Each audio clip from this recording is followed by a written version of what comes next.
Well, I did say we're talking about electoral matters, and how can we speak about electoral matters without bringing in legal practitioners? Big question. This morning we have with us Mazi Afam Osigwe, who is a senior advocate of Nigeria. And we're talking about this letter, or will I say this press statement, which INEC has released, titled Spurious Allegations in Respect of Nomination of Candidates in Some Senatorial Districts. Well, it turns out that, there has been controversy over at least two different positions, one in Akwa Ibom, the other in, I think, as Yobe State, as to the acceptability of certain candidates who did not participate in the initial primaries as stated by their political parties and also monitored by INEC.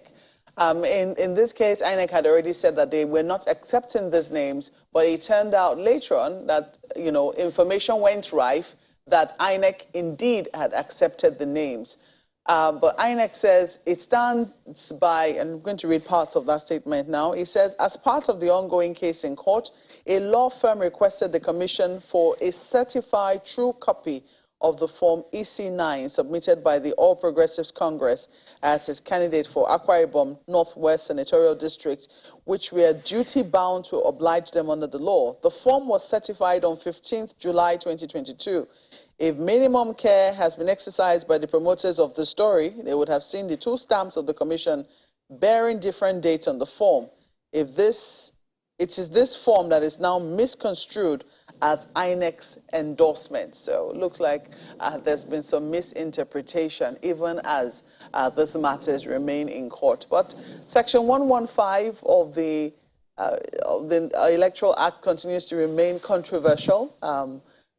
Mazi, shall I first of all say welcome to Sunrise Elite this morning? Thank you so very much. We can continue with this conversation and assume that you had already been welcomed, but hey, this is a formal welcome. Good morning and welcome to the program. Thanks for having me. Well, I do not know. I'm sure you must have been following with interest this controversy which had come up. You've seen INEC's defense of this issue, and I'm sure you're also following the matters in court.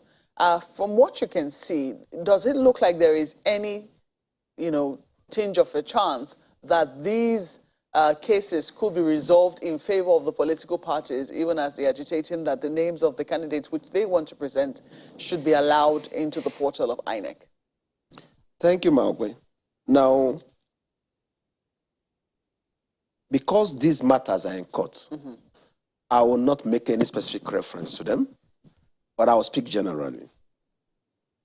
Now, Section 84(1) of the Electoral Act 2022 stipulates that any political party that intends to nominate candidates for any of the elective offices provided for under the Act and indeed the Constitution shall hold primaries. It's mandatory. And then Section 84(5), 84 subsection 4 and subsection 5 stipulates that the candidates who emerge winners in the where the party chooses direct or indirect primaries is whoever emerges the winner in these primaries, that the political party shall submit their names to INEC. Then Section 84(11) provides that where a political party violates the provisions of this Constitution in the conduct of primaries, INEC shall reject names submitted by such a party. And in that 84(1), it said that the primaries to be conducted by the party shall be monitored by INEC. So in other words, if INEC has monitored the primaries of a political party where Mr. A has emerged winner, and that political party submits the name of Mr. Z, and the submission of the nomination made by the political party pursuant to Section 29, Section 30, and I think 31 of the Electoral Act is not in line with Section 84 as to the actual winner of the election and the as confirmed by the INEC monitoring of the election, INEC will be right to exercise the right under section 84(11) to reject such a nomination. And people keep talking about section 115, and I think it is one of the most misunderstood sections. Section 115 criminalizes a situation where a candidate, not a word, a candidate. Now, when you're going for primaries, you are an aspirant. When you have won the election, won at the primaries, and the party puts you forward, you're the candidate. Now, section 115 says any candidate who signs more than one nomination form or result sheets in more than one constituency commits an offense. That is a penal section, and that has to be determined by the court. Now, section 153 defines a candidate as a person who a political party has nominated to stand for election.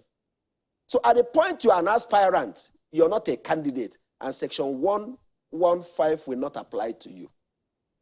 But where you hold yourself out as a candidate, and political party A gives you nomination party in the prescribed nomination paper in the prescribed form pursuant to section 29 and 30, and you fill it in and sign it and verify it by an affidavit, and political party D gives you, you also sign.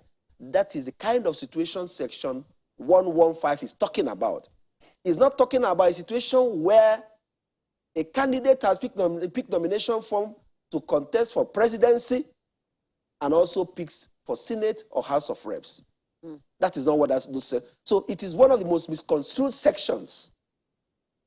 But the point is, what is playing out in some places is a test of our willingness to keep faith with the laws validly made by the legislature. The Electoral Act tries to enthrone democracy, building on the gains of the 2010 Electoral Act. So if you are not the person who has won the primaries in your political party, no matter how big or small you are in the society, your political party cannot willy-nilly, because they want to pay you back a favor, deprive the winner of the primaries and submit another person's name. So where the party does that, INEC will be fully justified in saying, we do not recognize this individual, he or she never stood for election, the nomination is not in line with the outcome of the primaries we monitored. We reject it. Like I said, section 84(11) of the Electoral Act gives INEC this power. And the power to monitor is mandatory under section 84(1). So this is a test of what is playing out. And it is incidentally some of the persons who may be involved in some of these issues were part of those who passed this law. So we need to also test whether people pass laws and turn around to subvert those laws. Wow. So like I said, I'm not going to comment on issues in court, but I will try to do a general discourse of the provisions of the Electoral Act in this regard. It's a very interesting perspective you provided on 115 and the fact that it talks about a candidate, yes, not an aspirant. No, not an aspirant. Okay. Let me quickly send this to Lagos. I'm sure that they have.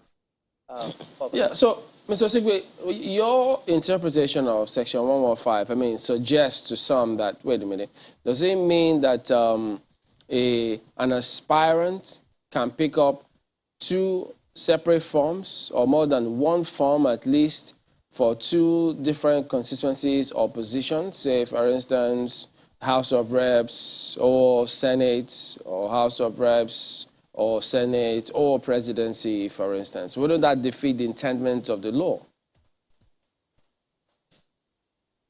Chamberlain, what I set out to do is to give my understanding of Section 115 and not to suggest what may happen in some other scenarios. Just to say that the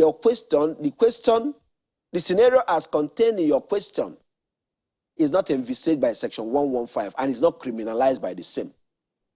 The legislature never set out to criminalize that. And to that extent, I stand by my position. Because Section 153, if you have the Electoral Act there, you may look at it, has defined a candidate. And if you look at section 84(1), it says a political party that intends to field candidates, I'm paraphrasing, shall conduct primaries for its aspirants. Section 84(1) uses the word aspirants. And you see the Electoral Act distinguished between aspirant and candidates. When you become a candidate, you'll be given a nomination form, which you fill pursuant to section 30 of the Act and verified by an affidavit. It is only candidates that fill form. Aspirants do not fill form. Aspirants fill form at the level of their political party, where they pick nomination, where they pick expression of interest at the party level. It's when you have emerged the candidate at the primaries that you're given, what do you call it, a nomination form, and then to be nominated by the number of persons prescribed by INEC, and then you verify it by an affidavit, and you submit it to INEC. Okay, so the expression of interest form which they pay cannot qualify as what for candidates, for aspirants? It's not a nomination paper. It's not a nomination paper. Look at section 153, the definition section. Yeah.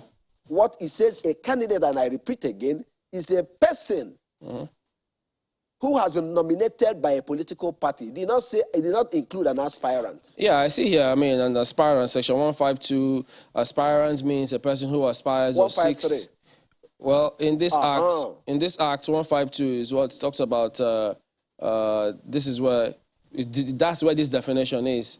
It says aspirant means a person who aspires or seeks or strives to contest an election to a political office.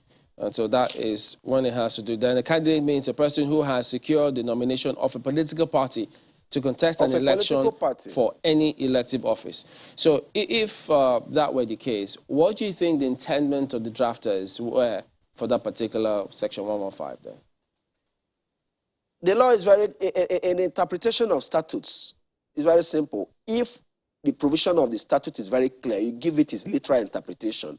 So the interpretation of that section is that it is only a candidate, a person who has won nomination, that can be caught by that section, not an aspirant, not a person who is still aspiring to be a candidate. So, Mazi, the question then is, how does section 115 play out? Because from what you're saying, it is not possible for one individual to pick the nomination forms and become a candidate of two different political parties. And it is not also possible for one person to become a candidate in two constituencies at the same time. So the question Chamberlain is asking is what I'm now trying to look perhaps from another angle. How does section 115 play out when it is impossible for one person to be a candidate in two positions in the same political party or in different political parties? What's the intendment of that law? Well, let me say this. If you're asking me about possibility, then we are going into the realm of conjecture. And if we are going into the realm of conjecture, then I'll tell you it is possible, because in Nigeria, most politicians are no better than gamblers. They can gamble for Senate and gamble for House of Reps, or even for governor and gamble for Senate. So if this doesn't work out, this may work out. So I say, would he become a candidate at that point? Me again, just a second, sir. Would he become a candidate? Because you emphasized repeatedly the word candidate, not aspirant. You confuse me, but if I understand you, and I insist that my interpretation of the law is correct. Now, why your questions may actually be looking at scenarios that the law may not have covered, which in your opinion, I guess, you think the law should have also taken care of, is that can a person pick nomination forms in primaries to run for two different offices? And I say it is possible. If it were not possible, section 115 would not have envisaged it and tried to criminalize it. Because I can pick for House of Reps and pick for Senate. All right, but let's read it, Mr. Osigwe. 115 D and K, but D first says a person who signs a nomination paper or resolve form as a candidate in more than one constituency at the same election.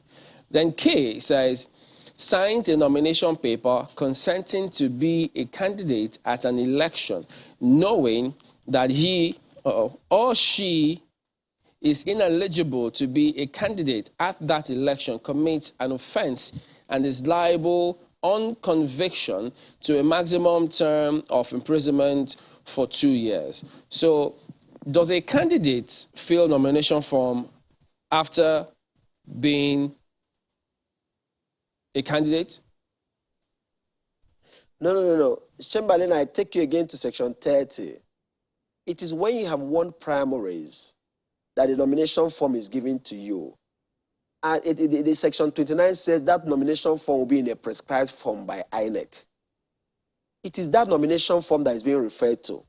A scenario covered under K, which I have referred to, could mean if the minimum age to run for presidency is 35 years and you're 20 years and you're filling nomination form to run for president of Nigeria, knowing that you're not constitutionally qualified. That is the kind of situation envisaged by the K subsection you've talked about. Or it can also include a situation where you knew that you neither picked nomination form, you neither contested in primaries, you are not the person who came first at the primaries, you ought not to present, your name ought not to be forwarded to INEC, and this form is given to you, and you fill it. An offense would appear to have been committed under section 115K, because in the first place, you never went for primaries, neither did you come first. Or in the other scenario I created, you are not of the constitution, you didn't meet the constitutionally stipulated minimum age to run for that particular office. Mr. Osigwe, in responding to the poser raised by Ayo that what would be the intendment of the law, even you acknowledge that politicians are gamblers and they may want to secure, a position in another office. So if Section 115 now criminalizes nothing with your explanation, do you think it should be amended to read aspirant? It would not be right to say that Section 115 criminalizes nothing. It criminalizes something, but the interpretation we are giving it with respect to aspirant is wrong. That is my position. My position is that at the state of primaries, Section 115 is inapplicable. It does not criminalize an aspirant who stands for primaries in two different constituencies for different offices. It doesn't. It only criminalizes a candidate when you have emerged the winner in the primaries. But it's impossible to emerge a candidate. INEC. That is at the point that offense would appear to be committed. Senior advocate, but it's impossible to be a candidate in two offices, in two political parties at the same time, or in one political party at the same time. The priority of Nigerian politicians is to secure a ticket for an office. I came to the studio to discuss the law, not to conjecture as to what is possible or not possible. We're interpreting the law. And when it comes into the realm of what is impossible, Nigeria sometimes can give you absurd situations. So I won't be surprised if a person is maybe put forward as a senator here, senatorial candidate as a gubernatorial candidate here. If we push that, if we go through some books, we may even see situations where this has happened in Nigeria.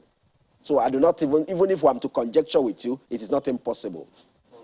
But at the same time, too, I mean, we thought that it's agents that sign result sheets, not even the candidates.